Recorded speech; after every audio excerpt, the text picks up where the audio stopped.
o que o livro mais secreto da psicologia e, bom, a maior obra de fantasia da história poderiam ter em comum? Parece até o começo de uma piada, né? Mas a resposta é, nossa, muito mais profunda do que a gente imagina. Hoje, a nossa fonte é bem diferente. É um áudio que imagina um diálogo fascinante entre Carl Jung e J.R.R. Tolkien. E a nossa missão aqui é mergulhar fundo e explorar as conexões quase telepáticas entre o livro vermelho do Jung e, claro, O Senhor dos Anéis. Ok, vamos desvendar isso. E o ponto de partida, que já é impressionante, é o timing. Ambos os livros nasceram ali, na mesma época, à beira da Primeira Guerra Mundial. E a nossa fonte sugere que isso não foi só uma coincidência, sabe? Jung teria um nome para isso: compensação. Compensação, tipo como um contrapeso, uma balança. Exatamente. Pensa assim, o mundo exterior estava completamente dominado pela razão, pelo progresso. E, de repente, mergulha na maior carnificina irracional da história. Então, a psique coletiva, esse inconsciente que a gente compartilha, meio que gritou por equilíbrio. Ah, entendi. Se o mundo de fora era só destruição, a única saída era olhar para dentro. E a descoberta que os dois fizeram, um numa trincheira e o outro no consultório, foi a mesma. Que seria? Que a única forma de suportar o caos lá fora era abrir a porta para o caos aqui dentro. Nossa. Não para fugir da realidade, mas para encontrar um outro tipo de realidade, uma que desse sentido à loucura toda. Espera aí, quando eles abriram essa porta, você está dizendo que eles encontraram coisas parecidas lá dentro? E é aqui que a coisa fica realmente interessante. Espantosa, na verdade. Eles não estavam sozinhos nessa jornada. Ambos relatam que encontraram guias. Guias. Sim, Jung, em suas visões, encontrou uma figura que ele chamou de Philemon. Era um velho com asas que traziam a sabedoria que o Jung sentia que não vinha dele, não do ego dele. Agora pensa no Tolkien, do outro lado do Canal da Mancha. Quem ele criou? Gandalf. Um mago idoso que aparece exatamente quando o herói está mais perdido. Uau, ok, então. Philemon e Gandalf são, na essência, a mesma função psicológica aparecendo de formas diferentes. Essa é a interpretação junguiana. E o que é fascinante aqui é que eles não são só personagens. Para Jung, são manifestações de um arquétipo. Certo, o arquétipo do velho sábio. Exato. Pensa nos arquétipos como, sei lá, as plantas baixas da experiência humana, sabe? Os padrões que estão no nosso DNA psíquico. O mentor. Tipo Dumbledore, o mestre Yoda. Exatamente esses. É a personificação da intuição, da sabedoria acumulada. É aquela voz que sabe o caminho quando o nosso ego está em pânico. Gandalf não é só um mago, ele é a bússola moral da história. Faz sentido. E se tem um guia para a luz, imagino que também tenha um mapa para a escuridão, né? Para as partes de nós que a gente esconde. E você chegou no ponto central do trabalho de Jung: a sombra. A sombra é tudo aquilo em nós que a gente considera inaceitável. Nossa mesquinhez, nossa inveja, nossa raiva. O nosso porão psicológico. Perfeito, onde a gente joga todo o lixo. E Tolkien, talvez sem nunca ter lido sobre o conceito, deu a essa ideia um corpo, uma voz e um nome que assombra gerações. O Gollum. Gollum. Meu precioso. Mas então, o Gollum não é só um monstro. De jeito nenhum. E esse é o golpe de gênio de Tolkien. Gollum não é um vilão externo a ser derrotado. Gollum é a sombra do Frodo. Como assim? Ele é o que o Frodo vai se tornar se o anel o consumir. Ele é a prova de que até o hobbit mais puro pode ser corrompido pelo poder. A jornada do Frodo não é só levar o anel até o vulcão. É uma luta constante contra o Gollum que existe dentro dele. Nossa, entendi. Aquela voz sussurrando, semeando a desconfiança. É a própria sombra do Frodo tentando tomar o controle. Exatamente.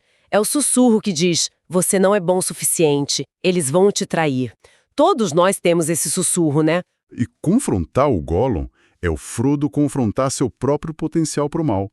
E ele não o derrota com a espada. Não. Ele o compreende. Sente pena. No final, é a própria obsessão do Gollum que destrói o anel. É a integração da sombra que salva todos. Isso me leva a pensar. O Gollum é o que é por causa do anel. Mas o que psicologicamente é esse anel? Dita que é o centro do universo. É a vontade de poder, de dominar tudo, Um complexo de superioridade no extremo. no extremo absoluto. O anel sussurra isso. Comigo você pode consertar o mundo, impor a sua vontade. É por isso que ele corrompe. Até os bons como Gandalf e Galadriel se recusam a tocar nele. Eles sabem que o anel se fundiria com a parte deles que deseja o controle. E os transformariam em tiranos. Exato. O anel amplifica o ego até ele devorar a alma inteira. Ele promete domínio, mas só entrega escravidão. Certo. Então, se o anel é o ego inflado, a jornada para destruí-lo não é sobre se livrar do ego, né? A gente precisa de um ego para funcionar. Essa é a distinção perfeita. A jornada que Tolkien descreve é um paralelo incrível com o conceito central de Jung, a individuação, Ah, tal da individuação. que não é sobre destruir o ego, mas sobre destroná-lo. É tirar o ego do trono de rei do universo e colocá-lo no seu devido lugar. A individuação é a jornada para se tornar quem você realmente é, em sua totalidade, integrando a luz e, claro, a sombra. E a nossa fonte diz que essa não é uma viagem turística. Nem um pouco. É uma provação. Uma descida ao inferno pessoal. Veja o Frodo no final. Uhum. Ele não volta para o condado para receber desfiles. Ele volta quebrado. Ferido física e psicologicamente. Com estresse pós-traumático, diríamos hoje. Sim, a ferida da faca Morgul nunca cura. Ele salvou o mundo, mas perdeu a própria paz, a própria inocência. Ele não se encaixa mais. Assim como os soldados que voltavam da guerra. Exatamente. E como o próprio Jung, que disse que escrever o livro vermelho o deixou exausto e transformado para sempre. A individuação não os torna perfeitos ou felizes, ela nos torna completos. E ser completo significa carregar as próprias cicatrizes. O que me leva a uma ideia que a fonte apresenta e que parece meio contraintuitiva. Muita gente diria que ler fantasia, mergulhar em O Senhor dos Anéis, é escapismo, né? Fugir da realidade. Mas a fonte argumenta o contrário, que é, na verdade, uma forma de treinamento para a realidade. Como pode ser? A chave está numa frase poderosa da fonte. A imaginação é um órgão de percepção. Um órgão de percepção? É.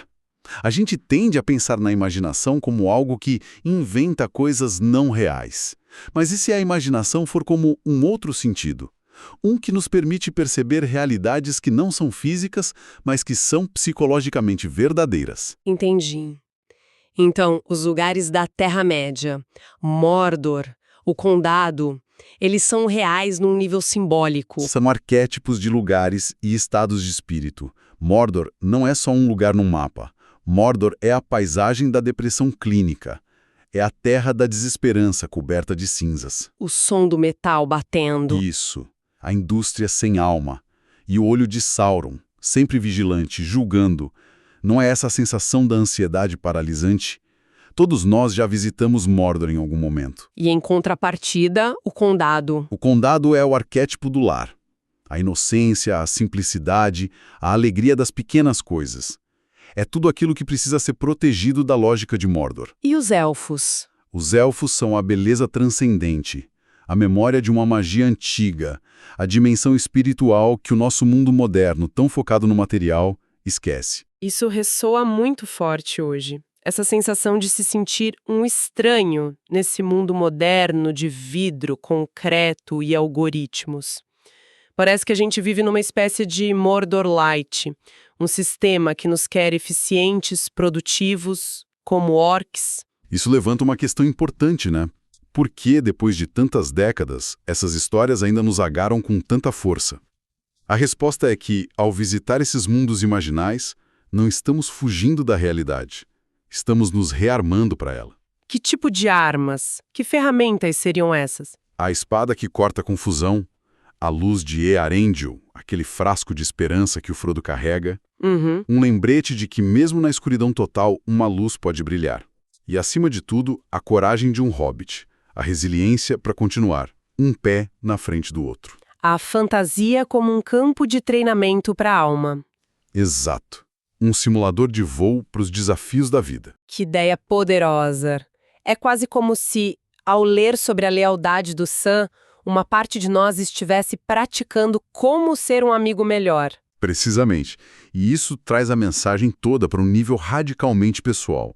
A história não é sobre um hobbit chamado Frodo. A implicação é que cada pessoa que se conecta com essa história é o Frodo. E a Montanha da Perdição. Assume formas diferentes para cada um. Pode ser um vício, um emprego que suga a alma, um medo que nos paralisa. E o desafio é o mesmo: caminhar até lá e jogar no fogo aquilo que nos escraviza. Mesmo que seja a coisa que a gente chama de meu precioso. É a jornada de uma vida. E me lembra daquela frase do Gandalf para o Frodo, quando ele lamenta os tempos sombrios.